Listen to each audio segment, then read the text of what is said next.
Hi guys, this is Anne. I am going to talk about how our thoughts actually affect our lives. I was listening to a guy by the name of Dr. Joe Dispenza, and it kind of intrigued me. I'm going to share just a few of the tips that he talks about, and I'll also link to one of his books that is called How to Be Superhuman. It's quite interesting. Let me give you, for example, he says, do you believe that your thoughts affect the kind of life that you live? And he gave an example, and it made me think about the way I've been living my life. I've been, if you're complaining, if you're blaming, if you're talking about other people, if you talk ill about yourself, like like sometimes you tell yourself I'm foolish, I'm stupid, and all that, those are your thoughts. You've programmed yourself for so many years that it becomes natural that if you try and stop them, which he says, if you really want to change your life, you have to have to have a vision for the future. When you have a vision for the future, you're not going to talk ill about other people. You're not going to backstab them. You're not going to gossip. You're not going to talk ill about yourself.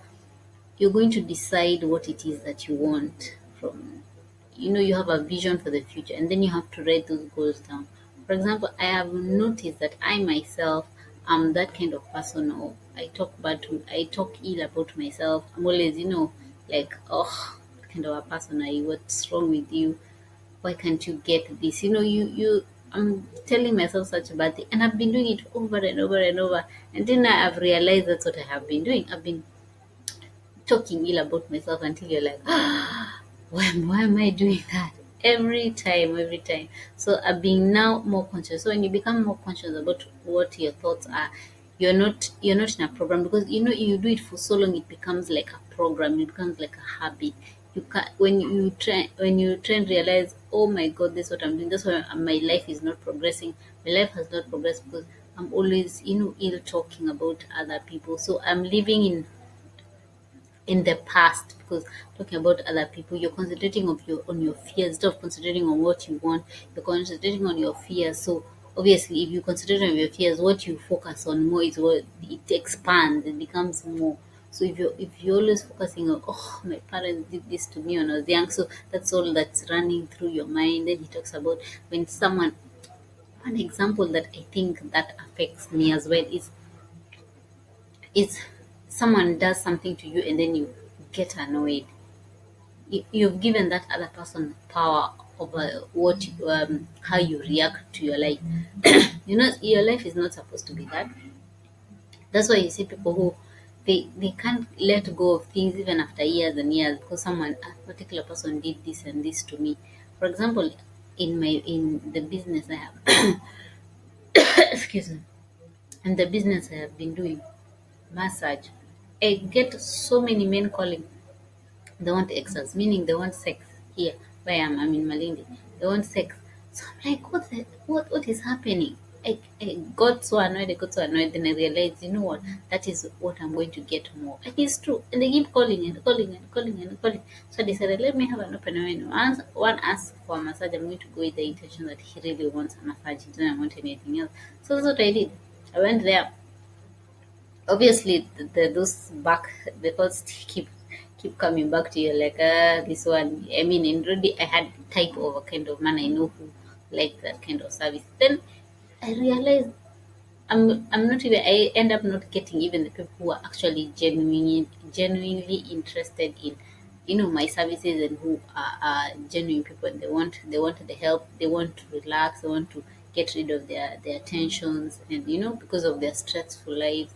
I i, I forget that there are those kinds of people. So if I focus my attention on the people who I don't want, I get more of them. But if I focus my attention for what I want, that's where your life is headed. So he puts it like that, and even he gave an example where he was in an accident where I think he hurt his spine. He talked about some kind of vertebrae that he had. It needed major surgery, so he decided he's going to just, instead of getting major surgery, his friends were even against him not doing it because he said he's going to decide that he's going to heal his body with his mind.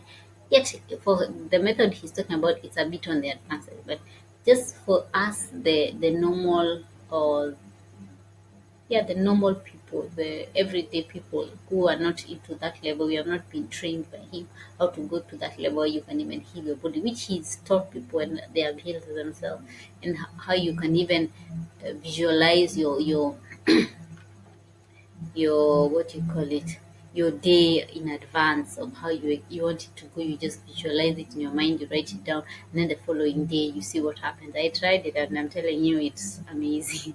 Then sometimes you forget, and then your day doesn't turn out like bad. I'm telling you, it's amazing that even he talks about sometimes even we rely on other people outside of ourselves. We don't realize that we have the power within us to do whatever we want, to focus on to whatever we focus on. We don't have to get affected by what other people are doing around us. Me, I used to get affected. Like now, when I'm here, I hear my neighbors making so much noise and it irritates me.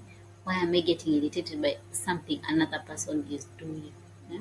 Why do I give other people control of what I should feel just because of what they themselves have decided to do? You get? So he talked about that, and I thought, oh my god, that is really, really amazing. People who focus on their who focus on what happened to them when they were young. Like, for example, my brother, he does that a lot, because we grew up as JWs, and you keep on focusing the way our lives were ruined, but that was in the past. It's in the past, so that means he's living in the past. He's not living in the present. He doesn't have a vision for the future. Even I, yeah, if I'm always complaining about this, oh, my life is like this. I'm not. My focus is not on what I want to have in the future. My focus is I'm living in the past. So, are you living in the present, or are you living in the past? And realize that your thoughts create your future. Whatever you're thinking about, if you're thinking negative things, that's what you're going to get. If you're thinking how foolish you are, that's what is going to be that come to you. If you're complaining, if you're blaming, if you feel unworthy, that is what you're going to get. You are what you focus on. So yes, thanks for watching. Bye.